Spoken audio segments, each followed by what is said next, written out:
Saudara Ketua Umum Partai Demokrat Agus Harimurti Yudhoyono menyebut pejabat penting di pemerintahan Jokowi diduga menjadi salah satu penggerak pengambil alihan kepemimpinan di Partai Demokrat. AHY bahkan mengaku telah berkirim surat pada Presiden Jokowi demi mengklarifikasi hal ini. Sementara itu, Kepala Staf Kepresidenan Muldoko meminta isu kudeta partai tidak dikaitkan dengan istana. Terkait tudingan AHY, Muldoko mengakui bertemu banyak pihak termasuk kader Partai Demokrat.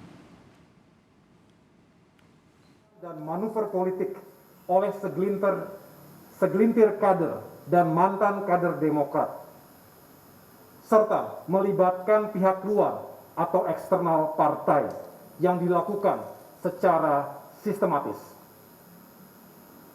Gabungan dari pelaku gerakan ini ada 5 orang, terdiri dari 1 kader Demokrat aktif, 1 kader yang sudah 6 tahun tidak aktif, 1 mantan kader yang sudah 9 tahun diberhentikan dengan tidak hormat dari partai karena menjalani hukuman akibat korupsi, dan 1 mantan kader yang telah keluar dari partai 3 tahun yang lalu.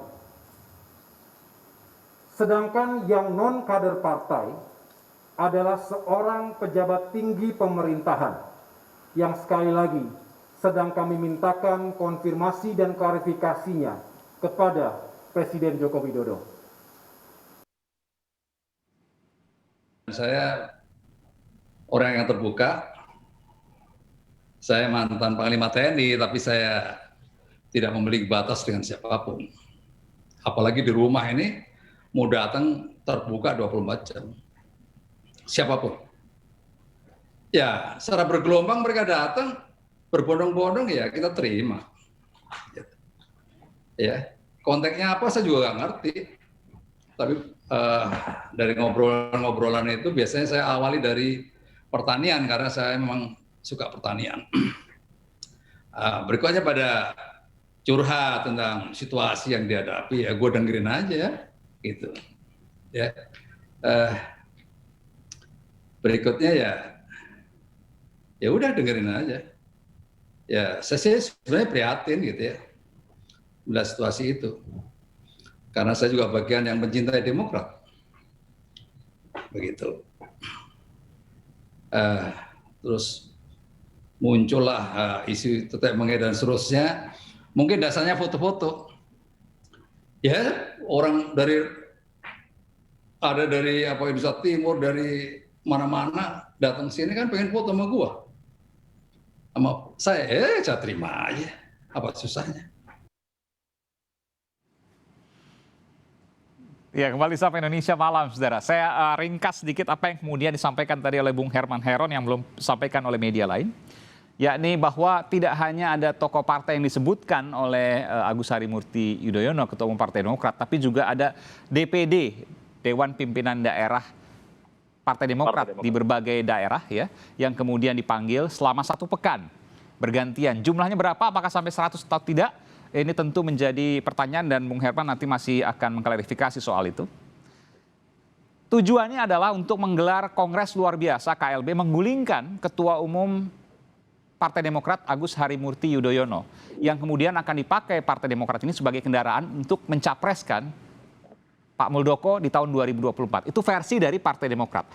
Apa yang kemudian saya rangkum ini saya akan tanyakan sebelum ke Bung Burhan, saya akan tanyakan dulu ke Bung Deddy Sitorus. Bung Deddy, meminta klarifikasi ke Pak Jokowi soal ini karena ada lingkaran istana. Disebutkan tadi Kepala Staf Kepresidenan Jenderal TNI Purnawirawan Muldoko. Komentar Anda. Ya, pertama saya sebenarnya tidak enak ikut berkomentar ya, karena ini kan bukan urusan kita sebenarnya. Kan masuk lingkaran istana nih. Ya, kita segi 4 Mas, bukan lingkaran.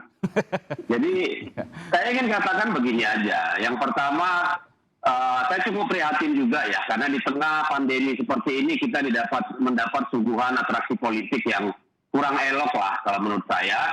Sesuatu yang bersifat internal lalu dieskalasi menjadi tingkat nasional. Hanya dengan berdasarkan keterangan-keterangan yang belum tervalidasi dan belum dibuktikan gitu ya. Kita juga menjadi sulit menilai apakah ini persoalan hukum, apakah ini persoalan etika atau persoalan politik.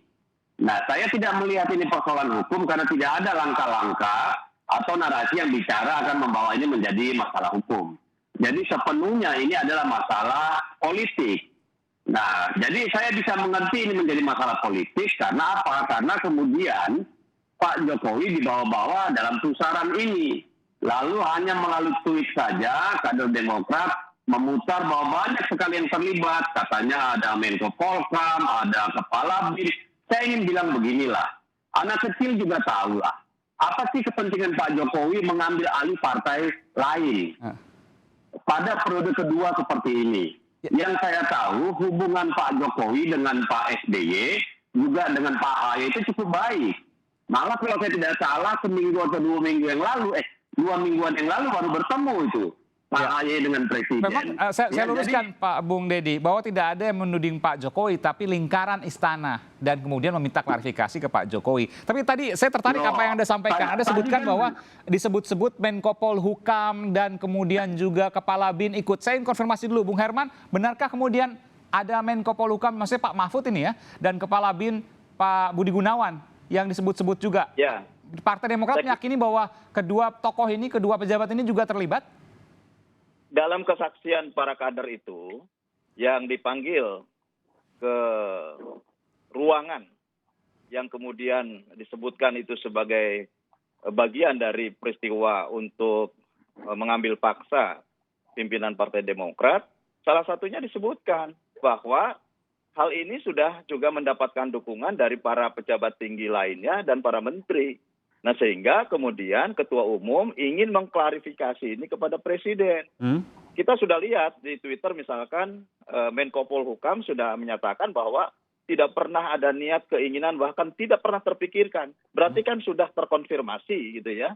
Nah, sekarang tinggal mengkonfirmasi kepada eksternal yang kami anggap sebagai pelaku utama. Jadi tokohnya siapa saja kalau seandainya versi Partai Demokrat nih ya, ada Pak Muldoko, ada Pak Mahfud MD, ada Pak Budi Gunawan. Ya, Menkumham, BIN. Gitu. Oh, Pak Menkumham, Pak Yasona Lauli, betul ya? Terus? Ya ini yang dikonfirmasi oleh para saksi yang memberikan kesaksian secara tertulis. Gitu. Oke, kita dengarkan dulu supaya adil. Ini kita dengarkan dulu. Saya mendapatkan apa yang kemudian disampaikan oleh Pak Mahfud MD. Iya, ini sebutkan ada isu aneh dikabarkan beberapa menteri termasuk Menko Polhukam Mahfud MD merestui Kepala Staf Kepresidenan Pak Muldoko mengambil alih Partai Demokrat dari AHY melalui KLB. Wah, mengagetkan. Yakinlah saya tidak pernah berbicara itu dengan Pak Muldoko maupun dengan orang lain. Terpikir saja tidak, apalagi merestui. Iya, ini yang di bawah bisa dibaca. Iya, ini penjelasan dari Pak Mahfud. Silakan. Nah, bisa saya teruskan Bung Aiman. Silakan Bung Deddy. Makanya kemudian menjadi aneh gitu ya, ketika kemudian terseret-seret ke Pak Presiden dan pejabat penting pemerintahan lain. Ya, Pak AHY memang tidak menyebut, hanya menyebut orang di lingkaran istana, lingkaran pejabat tinggi pemerintahan. Tapi kemudian kader-kader Demokrat yang lain kan menebar segala macam di media sosial sehingga membuat gaduh. Dan arah yang dituju, nah ini yang saya bingung. Komunikasi antara Pak Jokowi dengan Pak SBY dan Mas Agus Harimurti itu kan cukup baik ya, gitu ya. Tadi dikatakan secara santun, tapi yang terjadi dalam 2 hari ini adalah penghakiman teori konspirasi yang sangat besar bahwa seolah-olah Pak Jokowi ada di belakang semua ini berdasarkan keterangan yang sudah tidak tahu disampaikan oleh siapa dan siapa yang menyampaikan. Tadi saya sudah katakan tidak ada urgensinya Pak Jokowi pada periode kedua pemerintahan ini hendak mengambil Partai Demokrat. Urusannya apa? Untuk dukungan parlemen beliau sudah di atas 70%, hampir 80%. Hubungannya bagus. Urgensinya apa? Itu yang pertama. Yang kedua, buat apa Mas AHY mengirimkan surat klarifikasi? Ketemu saja. Kalau sudah surat klarifikasi, kenapa pula konteks belum ada jawaban resmi dari Pak Pak Jokowi. Jadi makanya saya katakan tadi ini adalah murni isu politik. Okay. Jadi ini isu politik yang memang benar-benar diorkestrasi sedemikian rupa untuk meleverage Pak AHY atau Partai Demokrat. Oh, untuk mengatur Mas AHY. Ini manuver politik maksud Anda, Bung Deddy? Ya ini memang manuver politik baik oleh orang yang mau masuk ke Demokrat maupun ini juga ditumpangi oleh elit Demokrat sendiri untuk mereposisi kalau menurut saya. Untuk Yang mengangkat merugikan nama Pak Mas Jokowi AHY. dan bangsa Indonesia.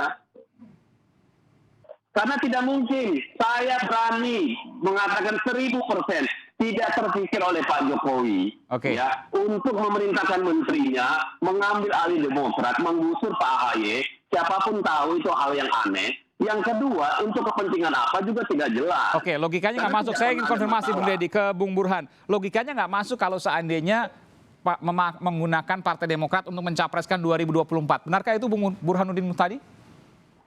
Pertama begini, kita harus lihat atau kita runtut peristiwanya berdasarkan logika yang disampaikan oleh kedua belah pihak. Dari Partai Demokrat mengatakan bahwa ada inisiasi dari Jenderal Muldoko yang ingin menggunakan Partai Demokrat sebagai kendaraan 2024 dengan cara KLB. Kemudian ada pernyataan, lagi-lagi masih klaim yang disampaikan oleh Partai Demokrat bahwa Pak Muldoko sudah mendapatkan restu dari Presiden Jokowi dan didukung oleh menteri-menteri yang lain. Nah sekarang kita lihat, kita cek apakah masuk akal atau tidak. Ya. Kalau kita lihat sebagai presiden periode kedua, itu sebenarnya Presiden Jokowi sudah tidak lagi bisa maju 2024. Itu satu. Yang kedua, kekuatan di parlemen sudah sangat kuat, yaitu 80% lebih. Artinya, secara kalkulasi politik, pada dasarnya Presiden Jokowi tidak membutuhkan lagi Partai Demokrat. Oke. Karena apapun yang diinginkan oleh Pak Jokowi di parlemen itu pasti lolos. Tetapi apakah Jenderal Muldoko tidak butuh Partai Demokrat? Nah, ini lain soal. Jadi kalau kita lihat kerangka 2024 itu baru masuk itu bahwa memang sangat mungkin ada kepentingan orang per orang untuk menggunakan Partai Demokrat 2024. Dan pada titik ini sebenarnya masuknya Pak Muldoko dalam kisaran isu yang disebut sebagai kudeta tadi itu secara tidak langsung juga mengangkat atau mengatrol Partai Demokrat. Jadi saya sebut memang ada keuntungan secara elektoral dengan menaikkan suara Partai Demokrat sebagai kekuatan oposisi. Oke. Jadi saya justru begini ya, isu ini satu sisi itu ada persoalan terkait dengan etik. Karena Pak Jenderal Muldoko bagaimanapun adalah kepala KSP. Yang seharusnya menjaga sikap non-partisan lembaga semarwah atau sekuat KSP. Tapi yang kedua, jangan lupa, kenapa dibesarkan? Karena memang bagaimanapun Partai Demokrat ingin menaikkan positioningnya sebagai kekuatan utama oposisi setelah Gerindra masuk ke pemerintahan. Jadi dengan langsung membuka surat klarifikasi secara publik dan saat yang sama membuat posisinya head to head dengan istana, maka praktis diharapkan ada limpahan suara dari konstituen. Oke, pertanyaan begini Bung Burhan, mungkinkah kemudian untuk mencalonkan calon presiden dari Partai Demokrat, mengingat kita bicara undang-undang yang lama ya, 20% suara misalnya. Betul. Kan sulit. Betul. Kalau seandainya pun bisa, misalnya bukan capres tapi cawapres, itu pun sulit karena harus berkoalisi dengan yang lain. Di mana logikanya? Begini, untuk nyalon presiden, bagaimanapun harus ada kekuatan partai yang dibawa dalam rangka bergaining position dengan pasangan yang lain. Jadi kalau misalnya sudah memegang Partai Demokrat, setidaknya ada 8% yang ada di tangan. Jadi kalau untuk bergaining maju di 2024, itu tinggal mencari satu partai, kecuali P3. Kalau mungkin dua partai ya, dua partai. Ya. Dan kalau misalnya membawa Demokrat, minimal calon wakil presiden udah di tangan. Ya. Jadi maksud saya dari sisi itu logis. Terlepas apakah fakta empirisnya belum tentu capres tapi cawapres lah begitu ya? Bisa. Jadi umumnya kan untuk maju itu harus punya kekuatan. Ya. Orang maju capres atau cawapres kan tidak modal dengkul, Bung Aiman. Iya, jadi harus ada modal partai, modal finansial, modal popularitas. Nah pada titik itu Partai Demokrat masih cukup seksi, minimal untuk dijadikan sebagai menaikkan posisi Jadi kesimpulan Anda, ini kalau ini benar ya kejadiannya, ini nggak terkait dengan Pak Jokowi, tapi bisa jadi hanya lokal di Pak Muldoko. Meskipun itu memunculkan persoalan etika karena Pak Muldoko ada di lingkaran istana. Persis, karena bagaimanapun Pak Muldoko ini tidak bisa dilepaskan sebagai kepala staf kepresidenan. Jadi sebagai kepala kantor staf kepresidenan, posisi Pak Muldoko itu sangat dekat dengan orang nomor satu. Jadi fatsun politik harus dijaga. Oke, apa yang harus dilakukan oleh Pak Jokowi? Nanti saya akan bicara soal itu, termasuk juga saya akan bertanya dengan Bung Herman Hairon. 2 pekan lalu saya mendapatkan informasi Pak Jokowi bertemu dengan Mas AHY. Apa yang dibicarakan? Benarkah itu? Saya akan kembali saat lagi, tetaplah bersama kami di Sapa Indonesia Malam.